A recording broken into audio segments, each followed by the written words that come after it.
ನೀವು ಮೊದಲೇ ಬಾರಿ ನಮ್ಮ ಚಾನಲ್ನ ನೋಡ್ತಾ ಇದ್ದರೆ ಹಾಯ್, ನಾನು ರೂಪಾ. ಹಾಗೂ ನೀವು ನೋಡ್ತಾ ಇದ್ದೀರಾ ನಮ್ಮ ಕನ್ನಡ ಚಾನಲ್ ಆದ ಸ್ಮಯ ಕಲಿಕೆ. ನೀವಿನ್ನೂ ನಮ್ಮ ಚಾನಲ್ಗೆ ಸಬ್ಸ್ಕ್ರೈಬ್ ಆಗಿಲ್ಲ ಅಂದರೆ ಈ ಕೂಡಲೇ ಸಬ್ಸ್ಕ್ರೈಬ್ ಮಾಡ್ಕೊಳ್ಳಿ. ಹಾಗೆ ಪಕ್ಕದಲ್ಲಿ ಕಾಣುವ ಬೆಲ್ಲೈಕನ್ನ ಪ್ರೆಸ್ ಮಾಡಿ ಆಲ್ ಅಂತ ಟ್ಯಾಪ್ ಮಾಡೋದನ್ನು ಮರಿಬೇಡಿ. ಇವತ್ತಿನ ವಿಡಿಯೋದಲ್ಲಿ ಧನ ತ್ರಯೋದಶಿ ದಿನ ಯಮ ದೀಪಾರಾಧನೆ ಮತ್ತು ಧನ್ವಂತರಿ ದೀಪಾರಾಧನೆ ಕೂಡ ತುಂಬಾನೇ ವಿಶೇಷ. ಇವಾಗ ಯಮ ದೀಪಾರಾಧನೆ ಮತ್ತು ಧನ್ವಂತರಿ ದೀಪಾರಾಧನೆನ ಮನೆಯಲ್ಲಿ ಯಾವ ರೀತಿ ಪೂಜೆ ಮಾಡಬೇಕು ಅಂತ ತಿಳ್ಕೊಳ್ಳೋಣ. ಈಗಾಗಲೇ ತ್ರಯೋದಶಿ ತಿಥಿ ಮತ್ತು ತೃತೀಯ ತಿಥಿ ಯಾವಾಗ ಪ್ರಾರಂಭ ಆಗುತ್ತೆ, ಯಾವಾಗ ಮುಕ್ತಾಯ ಆಗುತ್ತೆ ಅಂತಲೂ ಕೂಡ ತಿಳಿಸ್ಕೊಟ್ಟಿದ್ದೀನಿ. ಮತ್ತೊಮ್ಮೆ ಹೇಳ್ತಾ ಇದ್ದೀನಿ, ಅಕ್ಟೋಬರ್ 18ನೇ ತಾರೀಕು ಶನಿವಾರ ಮಧ್ಯಾಹ್ನ 12 ಗಂಟೆ 15 ನಿಮಿಷಕ್ಕೆ ತೃತೀಯ ತಿಥಿ ಪ್ರಾರಂಭ ಆಗುತ್ತೆ. 19ನೇ ತಾರೀಕು ಭಾನುವಾರ ಮಧ್ಯಾಹ್ನ 1 ಗಂಟೆ 50 ನಿಮಿಷಕ್ಕೆ ಮುಕ್ತಾಯ ಆಗ್ತಾ ಇದೆ. ಯಾವಾಗಲೂ ಸಂಜೆ ಹೊತ್ತು ಅಂದರೆ ಸೂರ್ಯಾಸ್ತದ ಸಮಯದಲ್ಲಿ ತ್ರಯೋದಶಿ ತಿಥಿ ಇರಬೇಕು. ಹಾಗಾಗಿ ಶನಿವಾರ 18ನೇ ತಾರೀಕು ಧನ ತ್ರಯೋದಶಿ ಆಚರಣೆ ಇರುತ್ತೆ. ಯಾರೆಲ್ಲ ಯಮ ದೀಪಾರಾಧನೆ ಮಾಡ್ತಾ ಇದ್ದೀರೋ ಅವರು ಕೂಡ ಇದೇ ಸಮಯದಲ್ಲಿ ಮಾಡ್ಕೋಬೋದು. ಸಂಜೆ 5 ಗಂಟೆ 40 ನಿಮಿಷದಿಂದ 8 ಗಂಟೆ 20 ನಿಮಿಷದ ತನಕ ಇರುತ್ತೆ. ಅಂದರೆ ರಾತ್ರಿ 8 ಗಂಟೆ 20 ನಿಮಿಷದ ತನಕ ಒಳ್ಳೆ ಶುಭ ಸಮಯ ಇರುತ್ತೆ. ಈ ಸಮಯದಲ್ಲಿ ದೀಪಾರಾಧನೆ ಮಾಡ್ಕೋಬೋದು. ಯಮ ದೀಪಾರಾಧನೆ ಮಾಡುವಂಥವ್ರು ಹೊಸ್ಲತ್ರ ಹೊರಗಡೆ ಮಾಡಬೇಕು. ಧನ್ವಂತರಿ ದೀಪಾರಾಧನೆ ಮಾಡುವಂಥವ್ರು ದೇವ್ರ ಮನೆಯಲ್ಲಿ ಮಾಡಬೇಕು. ಇದೆರಡೂ ಕೂಡ ತುಂಬಾನೇ ಒಳ್ಳೆಯದು. ಇದು ಕೂಡ ಆರೋಗ್ಯಕ್ಕೆ ಮತ್ತೆ ದೀರ್ಘಾಯುಷ್ಯಗೆ ಸಂಬಂಧಪಟ್ಟಿರುವಂಥದ್ದು ದೀಪಾರಾಧನೆ. ಹಾಗಾಗಿ ಎರಡೂ ದೀಪಾರಾಧನೆಗಳನ್ನು ಮಾಡ್ಕೋಬಹುದು. ಎರಡೂ ಕೂಡ ಮಣ್ಣಿನ ದೀಪವನ್ನು ಹಚ್ಚುವಂಥದ್ದು. ಯಮ ದೀಪಾರಾಧನೆಯನ್ನ ಮನೆಯ ಹೊರಗಡೆ ದಕ್ಷಿಣಾಭಿಮುಖವಾಗಿ 2 ಮಣ್ಣಿನ ದೀಪಗಳನ್ನು ಹಚ್ಚಿ ಯಮದೇವನನ್ನ ಪ್ರಾರ್ಥನೆ ಮಾಡುವಂಥದ್ದು. ಮತ್ತೆ ಇದರಿಂದ ಮನೆಯಲ್ಲಿ ಯಾರಿಗೇ ಆಗಲಿ ಆ ಒಂದು ಜಾತಕದಲ್ಲಿ ಅಪಮೃತ್ಯು ಯೋಗಗಳಿದ್ರೆ ಅದು ನಿವಾರಣೆ ಆಗುತ್ತೆ. ಆದರೆ ಸಣ್ಣ ಪುಟ್ಟ ಅಪಘಾತಗಳು, ಜಾತಕದಲ್ಲಿ ಏನೇ ಸಣ್ಣ ಸಣ್ಣ ದೋಷಗಳಿದ್ರೂ ಅದು ನಿವಾರಣೆ ಆಗುತ್ತೆ. ಕಳಶ ಇಡಬೇಕು, ದೇವ ಸಾಮಾನು ತೊಳಿಬೇಕು, ಆ ಥರ ಏನೂ ಇಲ್ಲ. ನೀವು ಈಗಾಗಲೇ ದೀಪಾವಳಿ ಅಮಾವಾಸ್ಯೆಗೆ ರೆಡಿ ಮಾಡಿ ಇಟ್ಕೋಬೇಕು ಅಂತ ಹೇಳಿ ಭಾನುವಾರ ದೇವ್ರ ಮನೆನ ಕ್ಲೀನ್ ಮಾಡಿಟ್ಕೊಂಡಿರ್ತೀರ. ಹಂಗಾಗಿ ದೀಪಗಳು, ಕರ್ಪೂರದ ಆರತಿ ಇದಿಷ್ಟನ್ನು ತೊಳ್ಕೊಂಡು ಹೊಸ ಬತ್ತಿಗಳನ್ನು ಹಾಕಿ ಎಣ್ಣೆ ಅಥವಾ ತುಪ್ಪ ಹಾಕಿ ದೇವ್ರ ಮನೆಯಲ್ಲಿ ದೀಪ ಹಚ್ಚಿ. ನೀವೇನು ವಸ್ತುಗಳನ್ನು ತಂದಿರ್ತೀರಲ್ಲ, ಅಂದರೆ ಹೊಸ ವಸ್ತುಗಳನ್ನು ಖರೀದಿ ಮಾಡಿರ್ತೀರಲ್ಲ, ಅದನ್ನು ತೊಳೆದ್ಬಿಟ್ಟು ಒಂದು ಪ್ಲೇಟ್ನಲ್ಲಿ ಅರಿಶಿಣದ ಬಟ್ಟೆ ಮೇಲೆ ಆ ವಸ್ತುಗಳನ್ನು ಇಡಬೇಕು. ಅಥವಾ ಯಾವುದಾದ್ರೂ ಒಂದು ಪೀಠದ ಮೇಲೋ ಪ್ಲೇಟ್ ಮೇಲೆ ಹಾಗೆ ಇಟ್ಟರೂ ಕೂಡ ನಡೆಯುತ್ತೆ. ಅದಕ್ಕೂ ಕೂಡ ಅರಿಶಿನ, ಕುಂಕುಮ, ಹೂವು ಇಟ್ಟು ದೇವ್ರ ಮುಂದೆ ಇಡಬೇಕು. ಮತ್ತೆ ಹೊರಗಡೆ ಕೂಡ ಅಷ್ಟೇನೆ ಶನಿವಾರದಿಂದಲೇ ಹೊಸ್ಲಿಗೂ ಕೂಡ ದೀಪ ಹಚ್ಚೋದಕ್ಕೆ ಶುರು ಮಾಡಬೇಕು. ನಾವು ಹಬ್ಬ ಮಾಡೋದು ಭಾನುವಾರ, ಸೋಮವಾರ ಅನ್ನೋದು ಯಾವ ದಿನ ನಾವು ಹಬ್ಬ ಮಾಡ್ತೀವೋ ಆ ದಿನ ದೀಪ ಹಚ್ಚಿದ್ರೆ ಆಯ್ತು ಅಂತ ಅನ್ಕೊಳ್ಳೋದಿಕ್ಕೆ ಹೋಗ್ಬೇಡಿ. ಏಕೆಂದ್ರೆ ಶನಿವಾರದಿಂದಲೇ ದೀಪಾವಳಿ ಹಬ್ಬ ಶುರು ಆಗ್ತಾ ಇದೆ.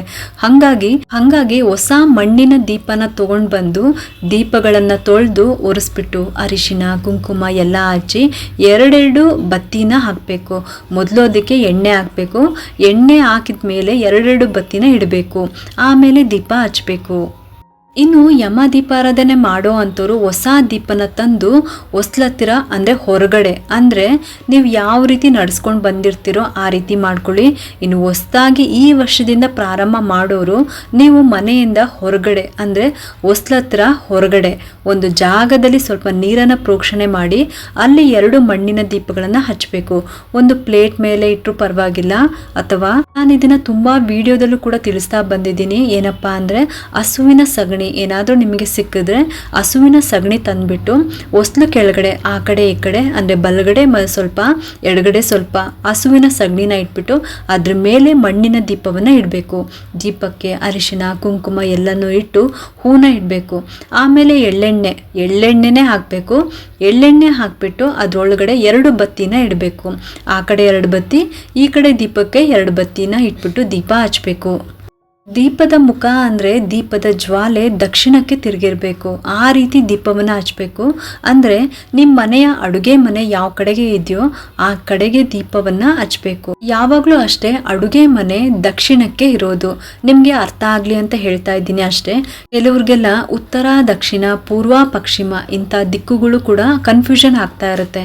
ಹಾಗಾಗಿ ಹೇಳ್ತಾ ಇದ್ದೀನಿ, ನಿಮ್ಮ ಮನೆಯಲ್ಲಿ ಅಡುಗೆ ಮನೆ ಯಾವ ದಿಕ್ಕಿಗೆ ಇರುತ್ತೋ ಅದನ್ನು ನೆನ್ಪಿಟ್ಕೊಂಡು ಮನೆಯಿಂದ ಹೊರಗಡೆ ದೀಪ ಹಚ್ಚುವಾಗ ಆ ಕಡೆಗೆ ದೀಪದ ಜ್ವಾಲೆಯನ್ನು ತಿರುಗಿಸಿ ದೀಪ ಹಚ್ಚಬೇಕು. ಅಲ್ಲೇ ಕೂತ್ಕೊಂಡು ಓಂ ನಮೋ ಭಗವತೆ ವಾಸುದೇವಾಯ ಅಂತ ಸ್ಮರಣೆ ಮಾಡ್ತಾ, ಗಣೇಶನನ್ನ ಸ್ಮರಣೆ ಮಾಡ್ತಾ ಯಮದ್ವೀಪ ಮಂತ್ರವನ್ನ 13 ಸಲ ಹೇಳ್ಕೋಬೇಕು. ಒಂದು ಮಂತ್ರಗಳನ್ನು ಇದೇ ವಿಡಿಯೋ ಕೊನೆಯಲ್ಲಿ ಕೊಟ್ಟಿರ್ತೀನಿ, ಯಾರು ಕೂಡ ಸ್ಕಿಪ್ ಮಾಡ್ದಂಗೆ ವಿಡಿಯೋನ ಪೂರ್ತಿಯಾಗಿ ನೋಡಿ. ಕೆಲವರು ಯಮ ದೀಪಾರಾಧನೆ ಮಾಡೋ ಅಂಥವ್ರು ಗೋಧಿ ಹಿಟ್ಟಿನಿಂದ ಕೂಡ ದೀಪನ ಮಾಡಿಕೊಂಡು ಯಮ ದೀಪಾರಾಧನೆ ಮಾಡ್ತಾರೆ. ನಿಮ್ಮ ಪದ್ಧತಿ ಯಾವ ರೀತಿ ಇದೆಯೋ, ಇಲ್ಲಿವರೆಗೂ ನೀವು ಯಾವ ರೀತಿ ಮಾಡ್ಕೊಂಡು ಬಂದಿರ್ತೀರೋ ಅದೇ ರೀತಿನೇ ಮಾಡ್ಕೊಳ್ಳಿ. ಹೊಸದಾಗಿ ಇದೇ ವರ್ಷದಿಂದ ಅಂದರೆ ಈ ವರ್ಷದಿಂದ ಮಾಡಬೇಕು ಅಂತ ಅಂದ್ಕೊಂಡಿರೋರು ಹೊಸ ಮಣ್ಣಿನ ದೀಪನೇ ತೊಗೊಂಡ್ಬಿಟ್ಟು ನೀವು ಹಚ್ಚಬೇಕಾಗುತ್ತೆ. ಮಾರನೇ ದಿನ ಭಾನುವಾರ ಬೆಳಗ್ಗೆ ಈ ದೀಪಗಳನ್ನು ಯಾರೂ ತುಳಿದೇ ಇರೋಂಥ ಜಾಗಕ್ಕೆ ಅಥವಾ ಯಾವುದಾದ್ರೂ ಮರದ ಕೆಳಗಡೆ ಹಾಕ್ಬೋದು. ಮತ್ತು ಯಾವುದೇ ಕಾರಣಕ್ಕೂ ಈ ದೀಪಗಳನ್ನು ತೊಳೆದ್ಬಿಟ್ಟು ಮತ್ತೆ ಉಪಯೋಗಿಸ್ಕೋಬಾರ್ದು. ಹಾಗಾಗಿ ಮಾರನೇ ದಿನ ಬೆಳಗ್ಗೆ ಈ ದೀಪಗಳನ್ನೆಲ್ಲ ಹೊರಗಡೆ ಹಾಕಬೇಕು. ಇನ್ನು ಮನೆ ಒಳಗಡೆ ಅಥವಾ ದೇವ್ರ ಮನೆಯಲ್ಲಿ ಧನ್ವಂತರಿ ದೀಪಾರಾಧನೆ ಮಾಡೋ ಅಂಥವ್ರು ಮನೆಯಲ್ಲೇ ಇರುವಂಥ ತುಪ್ಪದ ದೀಪಗಳನ್ನು ಕೂಡ ನೀವು ಉಪಯೋಗಿಸ್ಕೋಬೋದು ಅಥವಾ ಹೊಸ ಮಣ್ಣಿನ ದೀಪಗಳನ್ನು ಕೂಡ ನೀವು ಹಚ್ಬೋದು. ಇವಾಗಿದು ಈ ದೀಪವನ್ನು ಯಾವ ರೀತಿ ಹಚ್ಚಬೇಕು ಅಂತ ಇವಾಗ ತಿಳ್ಕೊಳ್ಳೋಣ. ಒಂದು ಪ್ಲೇಟ್ ಮೇಲೆ ತುಳಸಿ ಎಲೆ ಅಥವಾ ಬೇವಿನ ಎಲೆ ಅಥವಾ ಹರಳಿ ಎಲೆ, ಇದರಲ್ಲಿ ನಿಮಗೆ ಯಾವುದು ಸಿಗುತ್ತೋ ಅಥವಾ ವಿಳ್ಯದೆಲೆ ಕೂಡ ನೀವು ಉಪಯೋಗಿಸ್ಕೋಬಹುದು. ಎರಡೆರಡು ವಿಳ್ಯದೆಲೆ ಅಥವಾ ಎರಡೆರಡು ಹರಳಿ ಎಲೆ ಅಥವಾ ಸ್ವಲ್ಪ ತುಳಸಿ ಅಥವಾ ಸ್ವಲ್ಪ ಬೇವಿನ ಎಲೆ, ಇದನ್ನು ಒಂದು ಪ್ಲೇಟ್ನಲ್ಲಿ ಹಾಕ್ಕೊಂಡು ಅದ್ರ ಮೇಲೆ 2 ದೀಪಗಳನ್ನು ಇಟ್ಬಿಟ್ಟು ಈ ದೀಪಗಳಿಗೆ 2 ತುಪ್ಪದ ಬತ್ತಿಗಳನ್ನು ಇಡಬೇಕು. ಆಮೇಲೆ ಹೂಗಳಿಂದ ಅಲಂಕಾರ ಮಾಡಿ ದೀಪವನ್ನು ಹಚ್ಚಬೇಕು. ಮನೆಯಲ್ಲಿ ನೀವು ಪ್ರತಿದಿನ ಹಚ್ಚುವಂಥ ತುಪ್ಪದ ದೀಪಗಳು, ಬೆಳ್ಳಿ ದೀಪ ಇದ್ದರೆ ಅದನ್ನು ಕೂಡ ಉಪಯೋಗಿಸ್ಕೋಬೋದು. ಇನ್ನು ಧನ್ವಂತರಿ ದೀಪಾರಾಧನೆ ಮಾಡುವಾಗ ಈ ಒಂದು ಮಂತ್ರವನ್ನು ಹೇಳ್ಕೋಬೇಕು. ಮತ್ತು ಮಾರನೇ ದಿನ ಆ ದೀಪದ ಕೆಳಗೆ ಇಟ್ಟಿರುವಂಥ ಎಲೆಗಳನ್ನು 2 ದಿನ ಮನೆಯಲ್ಲಿ ಹಾಗೆ ಇಟ್ಬಿಡಿ. ಆಮೇಲೆ ಅದು ಒಣಗೋಗುತ್ತೆ. ಆಮೇಲೆ ಅದನ್ನು ನೀವು ಗಿಡಗಳಿಗೆ ಹಾಕ್ಬೋದು. ಮತ್ತೆ ಆ ದೀಪನ ತೊಳೆದ್ಬಿಟ್ಟು ಮತ್ತೆ ದೀಪನ ಹಚ್ಕೋಬೋದು.